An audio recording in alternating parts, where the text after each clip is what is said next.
Problem 1. Choose the correct alternative answer and fill in the blanks.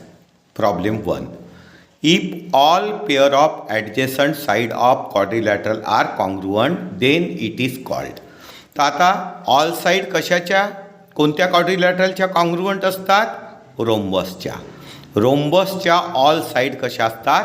Congruent. म्हणजे याचा answer कोणतं होऊन जाईल? डी.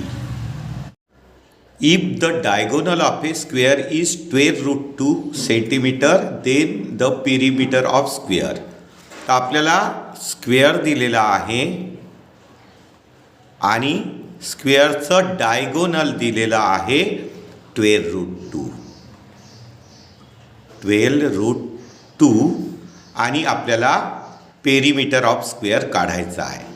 तर स्क्वेअरचे ऑल साईड कशा असतात? कॉन्ग्रुएंट आणि ईच अँगल 90 डिग्री.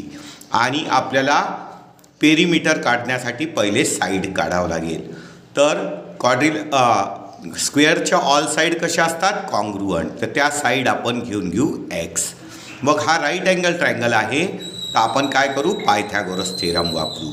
तर पायथागोरस थेरमनी काय होईल? Side square plus side square is equal to hypotenuse square. म्हणजे x square plus x square is equal to hypotenuse square म्हणजे 12√2चा square. X square plus x square काय होऊन जाईल? 2x square is equal to 12चा square 144 आणि इथे square route cancel होऊन जाईल 2. आता हे 2 डिवाइडला येईल तर याच्याशी कॅन्सल होईल. तर 2 आपण इथेच कॅन्सल करून घेऊ. म्हणजे x square is equal to 144. आणि आता स्क्वेअर रूट करावं लागेल. तर स्क्वेअर रूट केल्याबरोबर स्क्वेअर निघून जाईल. एक्स बरोबर 144चं स्क्वेअर रूट किती आहे? 12. 12चा स्क्वेअर 144, 144चं स्क्वेअर रूट 12. तर एक्सची किंमत किती मिळाली? 12 सेंटीमीटर. आणि आपल्याला काय काढायचं आहे? Perimeter of square. याचा फॉर्म्युला काय? 4 इंटू साईड म्हणजे 4 इंटू 12 किती होईल? 4 इंटू 12 48 सेंटीमीटर. मग याचा आन्सर कोणतं होईल? C 48 centimetre. If opposite angle of a rhombus are 2x degree and 3x minus 40 degree, then find the value of x. आपल्याला रोम्बस दिलेला आहे आणि रोम्बसचे ऑपोजिट अँगल दिलेले आहे 2x आणि 3x मायनस 40. तर रोम्बसचे ऑपोजिट अँगल्स कसे असतात? कॉन्ग्रुएंट असतात. म्हणजे यांचे मेजर किती होईल? इक्वल. म्हणजे 3x minus 40 is equal to 2x. तर ऑपोजिट अँगलचे मेजर कसे राहील? इक्वल राहील. आता एक्सची व्हॅल्यू फाइंड आउट करायचं आहे. तर 2xला लेफ्ट हँड साईडला आणावं लागेल आणि मायनस 40ला राईट हँड साईडला. तर लेफ्टचा नंबर राईटला जातो किंवा राईटला नंबर लेफ्टला येतो तर त्याची साईन चेंज होते. म्हणजे 3x 2x राईटकडनं लेफ्टला येईल तर त्याची साईन चेंज होईल. म्हणजे मायनस 2x होईल. आणि मायनस 40 राईट हँड साईडला जाईल तर त्याची साईन चेंज होईल. मायनस 40चं प्लस 40. तर 3x मायनस 2x किती होऊन जाईल? X. X is equal to 40 degree. तर आता आपल्याला एक्सची व्हॅल्यू 40 डिग्री. तर त्याचा आन्सर राहील D 40 degree. Problem 2. Adjacent side of a rectangle are 7 centimetre and 24 centimetre. Find the length of its diagonal. तर आपल्याला रेक्टँगल दिलेला आहे. तर ABCD इज अ रेक्टँगल. आपण याला नाव देऊ ABC आणि D. हा आपल्याला काय दिला आहे? Rectangle. Quadrilateral ABCD is a rectangle. आणि adjacent side of rectangle are 7 centimetre and 14 centimetre. तर AB आपण 7 सेंटीमीटर घेऊ आणि BC 24. तर ॲडजेसंट साईड दिले आहे 7 सेंटीमीटर आणि 24 centimetre. Find the length of each diagonal. तर डायगोनल हा जो AC आहे आपल्याला याची लेंथ फाइंड आउट करायची आहे. तर ABCD काय आहे? रेक्टँगल. आणि रेक्टँगलचे ईच अँगल 90 डिग्रीचे होतात. म्हणजे अँगल B कितीचा होईल? 90 डिग्रीचा. मग आपल्याला ABC हा काय दिसत आहे? राईट अँगल ट्रायंगल दिसत आहे. आणि राईट अँगल ट्रायंगलच्या 2 साईड माहीत असेल तर 2 साईड जर माहिती असेल तर पायथागोरसनी 3rd साईड आपण फाइंड करू शकतो. तर मग काय लिहावं लागेल? Triangle ABC is a right angle triangle, therefore by Pythagoras theorem.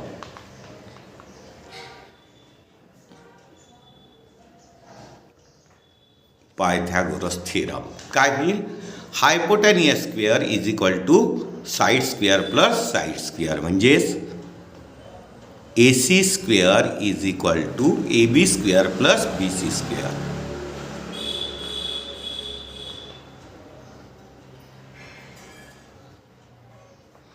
तर AC काय आहे? हायपोटेनियस आहे आणि ते आपण फाइंड आउट करू. म्हणजे AC square is equal to काय होईल? AB 7 स्क्वेअर प्लस BC 24चा स्क्वेअर. आता काय होईल? AC square is equal to 7चा स्क्वेअर 49 आणि 24चा स्क्वेअर 4 इंटू 24 केलं तर किती? 576. मग AC square is equal to याची काय करावं लागेल आपल्याला? ॲडिशन. तर याची ॲडिशन 9 आणि 6 15 कॅरी 1 4 आणि 1 5 आणि 7 12 कॅरी 1 आणि 5 आणि 1 6 625. तर 625 कितीचा स्क्वेअर आहे? 25चा. तर याचं स्क्वेअर रूट केला तर स्क्वेअर निघून जाईल इथे आणि AC इज इक्वल टू 625चा स्क्वेअर रूट किती होऊन जाईल? 25. म्हणजे आपल्याला हा जो रेक्टँगल आहे याचा जो डायगोनल फाइंड आउट करायचा होता AC तो कितीचा होईल? 25 centimetre. Therefore diagonal of a rectangle is 25 centimeter.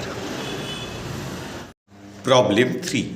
If diagonal of a square is 13 centimeter, find its side. तर आपल्याला स्क्वेअर दिलेला आहे. तर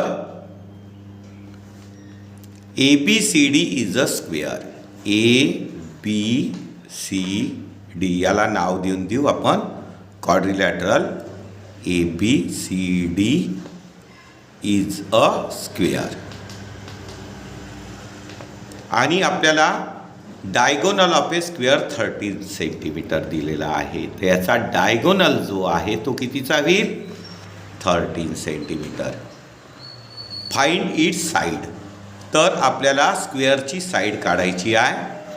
आणि स्क्वेअरच्या ऑल साईड कशा असतात? कॉन्ग्रुअंट असतात आणि ईच अँगल 90 डिग्री.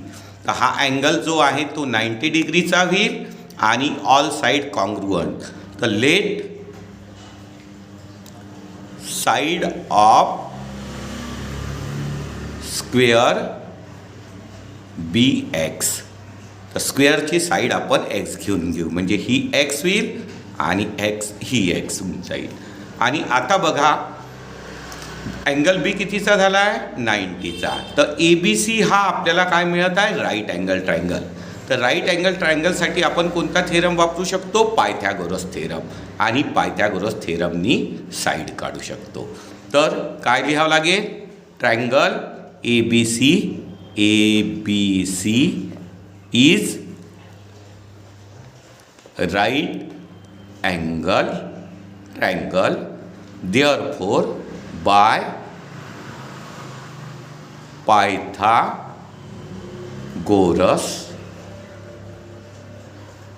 थेरम. काय होईल? हायपोटॅनियस म्हणजे side square plus side square is equal to hypotenuse square, म्हणजे AB square plus BC square is equal to AC square. तर AB square plus BC square is equal to AC square. Side square plus side square is equal to hypotenuse square. तर आपल्याला side कितीची दिली आहे? x, म्हणजे इथे लिहावं लागेल x square plus x square is equal to hypotenuse किती आहे? 13, म्हणजे 13चा स्क्वेअर. आता x square plus x square याची ॲडिशन काय होऊन जाईल? 2x square. आणि 13चा स्क्वेअर 13 इंटू 13 169. मग काय होईल? x square is equal to, आता लेफ्ट हँड साईडचा न्यूमरेटरमध्ये असलेला नंबर कुठे येईल? डिनॉमिनेटरला, म्हणजे 169/2. आता आपल्याला काय करावं लागेल? स्क्वेअर रूट करावं लागेल. स्क्वेअर रूट केलं तर स्क्वेअर निघून जाईल. तर काय होईल? x इज इक्वल टू 169 कशाचा स्क्वेअर आहे? 13चा. तर 169चं स्क्वेअर रूट किती होऊन जाईल? 13 होऊन जाईल. पण 2चं स्क्वेअर रूट आपल्याला माहिती नाही, तर मग √2 लिहावं लागेल. Taking square root to both side. Square root केलं तर स्क्वेअर निघून जाईल, इथे x राहील. 169चं स्क्वेअर रूट 13 होऊन जाईल. √2चं स्क्वेअर रूट √2 होऊन जाईल. आता आपल्याला काय करावं लागेल? डिनॉमिनेटर रॅशनलाइज करावं लागेल. हा √2 आहे, याला रूटच्या बाहेर काढावं लागेल. रूटच्या बाहेर काढण्यासाठी आपल्याला काय करावं लागेल? √2नी न्यूमरेटर आणि डिनॉमिनेटरला मल्टिप्लाय करावं लागेल. √2नी न्यूमरेटर आणि डिनॉमिनेटरला मल्टिप्लाय करावं लागेल. म्हणजे काय करावं लागेल? x इज इक्वल टू 13/√2 आणि याला √2नीच मल्टिप्लाय करावं लागेल आणि √2नीच डिवाइड करावं लागेल. कारण की √2 इंटू √2 किती होऊन जाईल? √4 आणि 4चं √2. मग काय होईल? x इज इक्वल टू 13√2 आणि √2 इंटू √2 √4 आणि 4चं रूट किती होऊन जाईल? 2. आता आपल्याला 13ला 2नी डिवाइड करावं लागेल. 2 6 जा 12, कॅरी 1. मग इथे 0 घ्यावं लागेल, इथे पॉईंट येऊन जाईल. 2 5 जा 10, म्हणजे याचा आन्सर किती येऊन जाईल? 6.5. x इज इक्वल टू 13ला 2नी डिवाइड केलं तर किती येईल? 6.5√2 आणि ॲन्सर कशामध्ये लिहावं लागेल? सेंटीमीटरमध्ये. Therefore side of square is 6.5√2 centimetre. Problem 4. Ratio of two adjacent sides of a parallelogram is 3:4 and its perimeter is 112 centimeter. Find the length of its each side. तर आपल्याला पॅरलोलोग्राम दिलेला आहे, तर आपण त्याला नाव देऊ ABCD. तर क्वाड्रिलॅटरल ABCD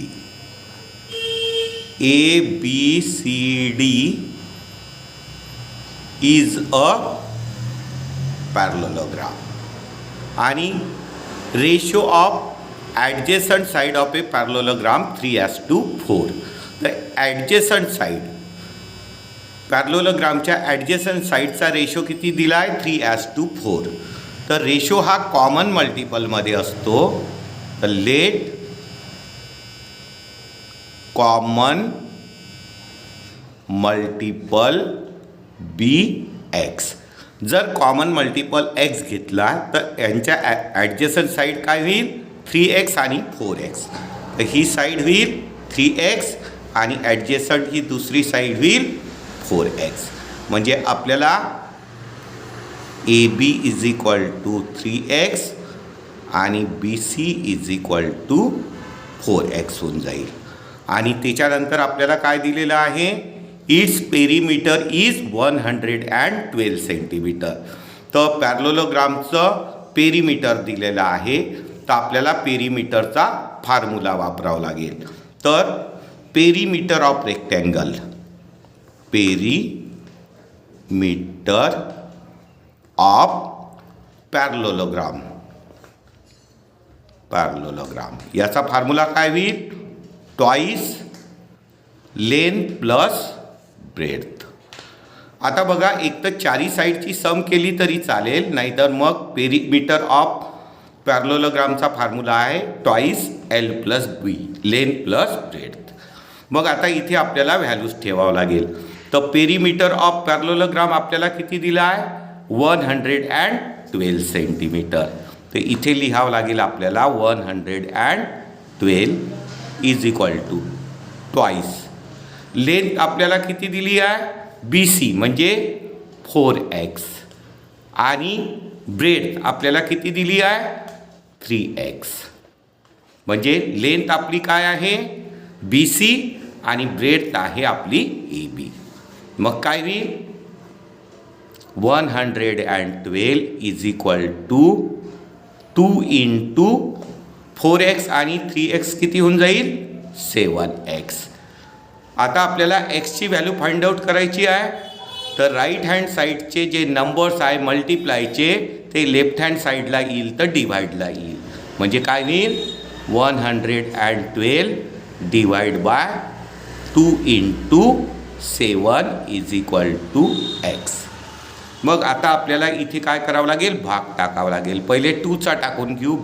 2 1 जा 2, 2 5 जा 10, कॅरी 1 12, 2 6 जा 12.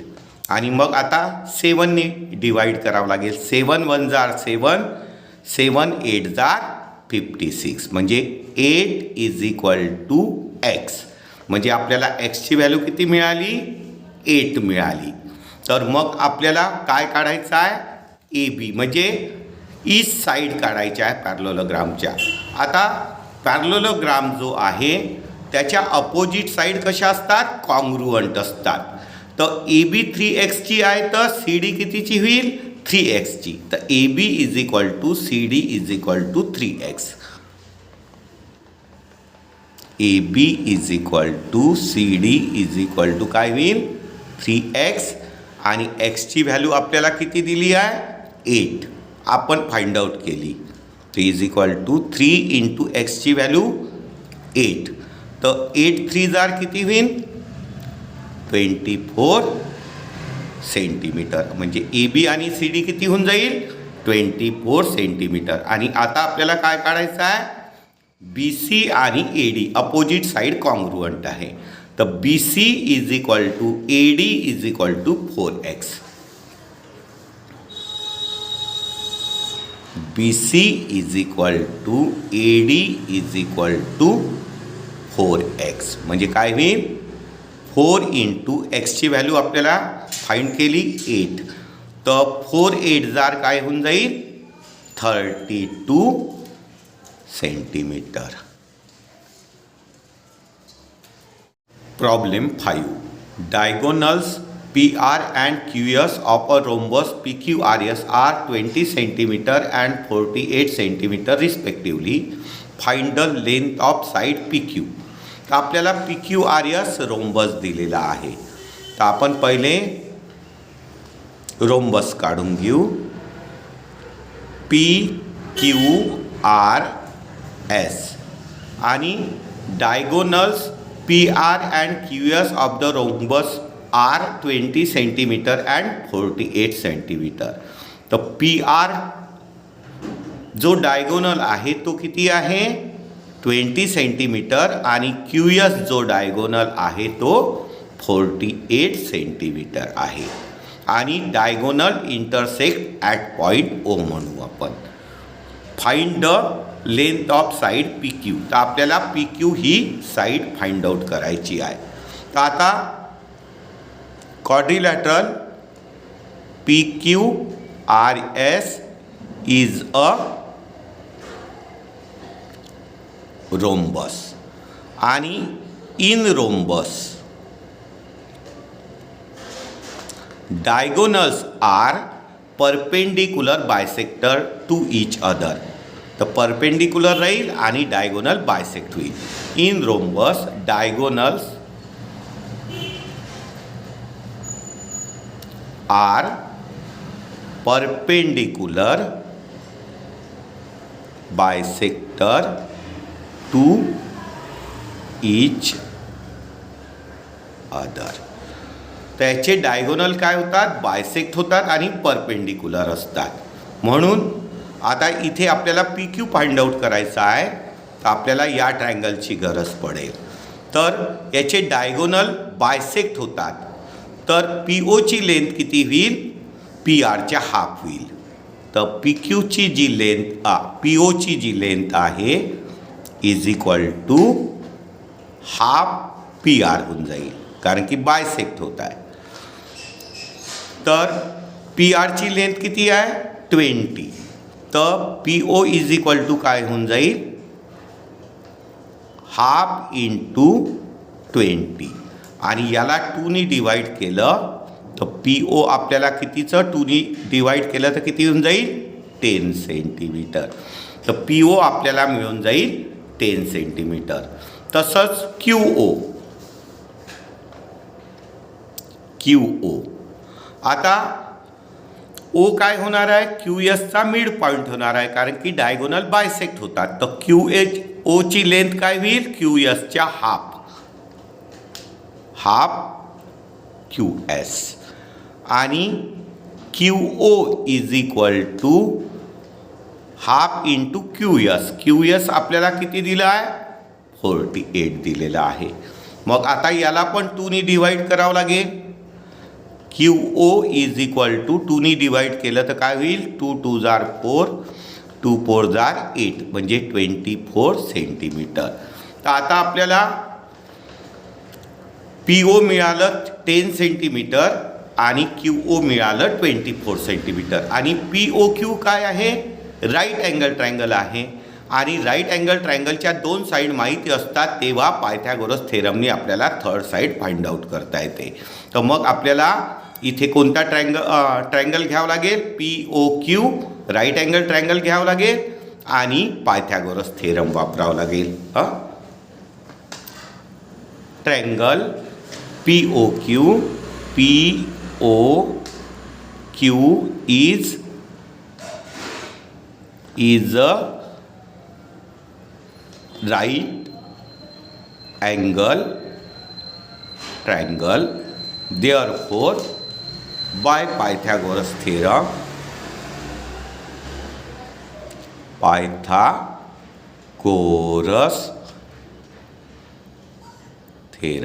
काय होईल, hypotenuse square is equal to side square plus side square. Hypotenuse म्हणजे पी क्यू काय आहे, हायपोटेनियस. तर P Q square is equal to P O square plus Q O square. P Q square is equal to P O square plus Q O square. तर आपण P O किती find out केलं 10 centimetre आणि Q ओ 24 centimetre. म्हणजेच काय होईल, P Q square is equal to P O 10चा square आणि ओ क्यू आपण 24 काढलं तर 24चा स्क्वेअर. म्हणजेच काय होईल, पी क्यू स्क्वेअर तर 10चा स्क्वेअर किती होऊन जाईल 100 होऊन जाईल आणि 24चा स्क्वेअर 24 इंटू 24 याचं जर मल्टिप्लिकेशन केलं तर 576 होऊन जाईल. आणि आता आपल्याला याची काय करावं लागेल, ॲडिशन. तर म्हणजे P Q square is equal to 576 आणि 100 काय होईल 676. आता काय करावं लागेल, square root, taking square root to both side. तर स्क्वेअर रूट केलं तर स्क्वेअर निघून जाईल, म्हणजे इथे काय राहील P Q is equal to 676 कशाचा स्क्वेअर आहे? 26चा स्क्वेअर आहे. 26 इंटू 26चं जर मल्टिप्लाय केलं तर 676 येईल. तर PQ square is equal to 676 आहे. तर 676चं स्क्वेअर रूट किती आहे? 26. मग PQ is equal to 26 centimetre. आणि हेच आपल्याला काय करायचं होतं? फाइंड करायचं होतं.